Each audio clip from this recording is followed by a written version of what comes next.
On a hot summer afternoon, a 14-year-old black teenager stood on the corner of a busy street with a small folding table, a jug of lemonade, paper cups, and a hand-painted sign, "Fresh lemonade, $1."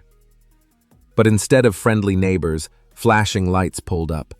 A police cruiser rolled to a stop. Out stepped a white officer in sunglasses, smirking as he walked over. "Selling without a permit, huh?" he said loud enough for passers-by to hear. "Looks like we got ourselves a little lawbreaker." People stopped, watching.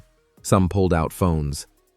The boy froze, his hands gripping the table edge. The officer leaned in, mocking. "Who told you this was okay? You think the law doesn't apply to you?" He laughed, shaking his head. But the laughter wouldn't last long. Meet Marcus, just 14. Bright-eyed, hard-working, trying to raise money for his school's basketball team. His lemonade stand was his pride. Lemons squeezed by hand, sugar measured just right, every dollar carefully saved in a jar. And then there was Officer Bradley. Mid-40s, broad-shouldered, buzz-cut, and a chip on his shoulder. Known around town for throwing his weight around, especially with kids who couldn't fight back. The setting. Maplewood Avenue, lined with mom-and-pop shops, bus stops, and families out walking. That corner was Marcus's safe space, but now, under the glare of a police siren, it became a stage for humiliation. Bradley circled the table like a predator. "Selling food without a license? That's a violation," he barked. He kicked the leg of the folding table, making the cups rattle. Marcus stammered, "I'm just trying to raise money for school, sir." The officer smirked, speaking louder so the crowd could hear. "School? Or is this just an excuse to hustle? What's next? Candy on the subway? Bootleg DVDs?" A couple of bystanders gasped. One mother pulled her child closer. Others shook their heads but said nothing. Marcus swallowed hard, his voice barely above a whisper. "It's just lemonade. My mom knows I'm here." Bradley laughed, tilting his sunglasses down. "Your mom? What's she gonna do, bake me cookies?" The crowd chuckled nervously. Marcus's cheeks burned. Marcus tried to defend himself, voice trembling. "Sir, I didn't mean to break any rules. I'll pack up if I have to." But Bradley wasn't interested in reason. He grabbed the sign off the table and waved it in the air. "Look at this. Sloppy handwriting, cardboarder, and tape. Real professional operation we got here." Laughter rippled through the crowd.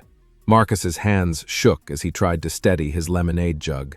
Then, with deliberate cruelty, Bradley flicked the edge of a paper cup, sending it tumbling to the ground.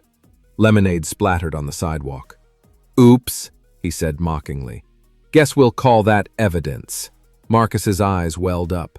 He wanted to shout, to stand up for himself, but the badge on Bradley's chest felt like an iron wall. The officer leaned down, his voice dripping with condescension. "Here's how this works, kid. You shut this down right now, or I'll write you a ticket your mommy can't pay." "Got it?" the crowd murmured. Phones recorded. Bradley straightened, puffing out his chest. "Or maybe I haul you in. Teach you a little lesson about law and order. Bet your mom would love that." The humiliation was complete. Marcus's lip quivered as he packed cups into a bag, fighting tears.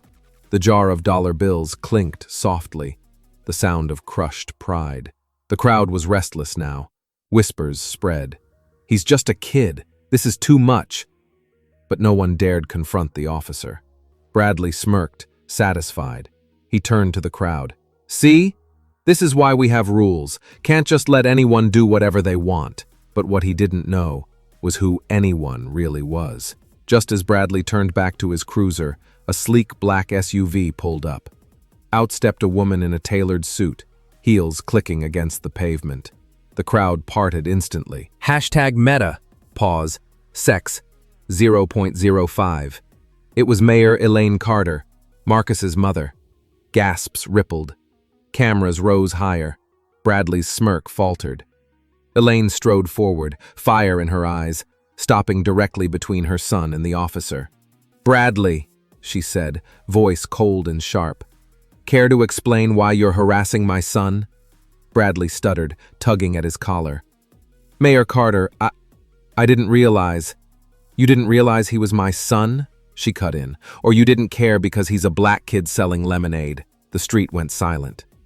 Elaine turned to Marcus, gently resting a hand on his shoulder. Then she faced the crowd. This is my son, Marcus. He's not breaking laws. He's learning hard work, discipline, and community, something this city should be encouraging. The crowd erupted in applause. Bradley's face turned crimson. Elaine's voice thundered. Officer Bradley, you've embarrassed yourself, this department, and this city. Effective immediately, consider yourself suspended pending investigation.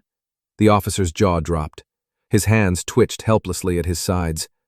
Mayor, please, But she didn't even look at him. She bent down, took a fresh cup, and poured herself lemonade from Marcus's jug. She raised it high for the crowd to see.